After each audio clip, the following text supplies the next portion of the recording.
کہ یہ برازیل سے تھا، کسی نے پوچھا ہے کہ برازیل میں عورتوں کا کام کرنا لازم ہوتا ہے اور وہاں پر اگر عورت کام کرتی ہے تو حجاب نہیں کر سکتی ہے، تو بغیر حجاب کے کام کرنے کی کیا شرعی حیثیت ہے؟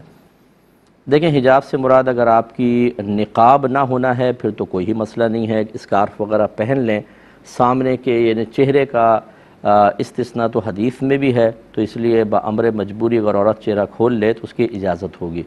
اور اگر آپ کا مطلب یہ ہے کہ بالکل وہ برقع وغیرہ یا بالکل ہی پردہ نہیں کر سکتی، نہ اسکارف تک نہیں لے سکتی ہے، تو یہ اگر پھر یہ دیکھیں گے کہ اس کی نوکری جو ہے وہ کس حد تک اس کی مجبوری ہے۔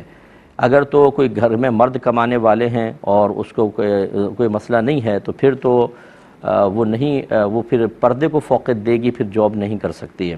اور اگر گھر میں کوئی کمانے والا نہیں ہے، اسی عورت کو اپنی کفالت کرنی ہے، خود باہر نکلنا ہے، تو پھر شریعت اجازت دیتی ہے جہاں تک وہ اپنے بدن کو کور رکھ سکتی ہے، اور آفس والے بھی اجازت دیں وہاں تک۔ لیکن یہ نہیں ہے کہ معذاللہ میں یہ کہہ رہا ہوں کہ اگر وہ اور مطلب بہت ہی مختصر لباس کا کہیں، چست قسم کے لباس کا، یعنی فحاشی کی طرف ایک میلان ہو، پھر تو اسٹینڈ لینا بہت ضروری ہے۔ لیکن اگر وہ لباس میں کوئی ایسا نہیں کرتے ہیں، وہ کہتے ہیں اسکارف وغیرہ نہ لیں آپ اوپر، تو بہرحال مجبوری کی صورت میں اس کی اجازت مل سکتی ہے۔ تو اب یہ مجبوری ہر شخص خود اپنی سمجھ سکتا ہے۔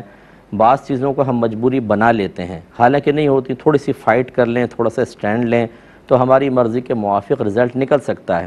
لیکن ہم شرماتے رہتے ہیں، جھجکتے رہتے ہیں، ڈرتے رہتے ہیں، بے جا خوف میں مبتلا ہوتے ہیں، اور پھر ویسی کویسچن کر کے کسی سے اجازت لے کر اور اس پر عمل کر لیتے ہیں۔ ایک دفعہ فائٹ تو کر کے دیکھیں، ہو سکتا ہے آپ کو اجازت مل جائے۔ تو اس لیے ہر شخص کو اپنا احتساب کر کے، اپنے ماحول کو سمجھ کر پھر کوئی فیصلہ کرنا ہوگا۔